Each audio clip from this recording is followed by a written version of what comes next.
আর দেখতে চাই না। যদি এই আন্দোলনরত জনগণের উপর কোন ধরনের হুমকি ধুমকি দেন তাহলে আপনাকে আমরা আর এক মুহূর্তের জন্য পাটগ্রামে দেখতে চাই না।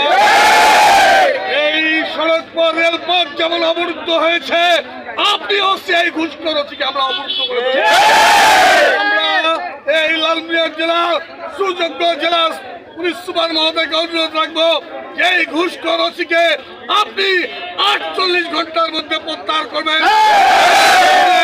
এই ঘুষখোর ওসির বিরুদ্ধে আমাদের আন্দোলন হবে। আজকে আমি সাংবাদিক ভাইদেরকে অনুরোধ করবো, আপনারা আমাদের এই চলমান আন্দোলনকে আপনারা সর্বাত্মকভাবে প্রচার করে আমাদের এই পাটগ্রামের জনগণের দাবিকে আপনারা বাস্তবায়ন করার জন্য, হাতিবান্ধার জনগণের দাবিকে বাস্তবায়ন করার জন্য, কালীগঞ্জের জনগণের দাবি বাস্তবায়ন করার জন্য আপনারা আমাদেরকে সহযোগিতা করবেন। এই বলে আপাতত আমার কথা এখানে শেষ করছি। ধন্যবাদ।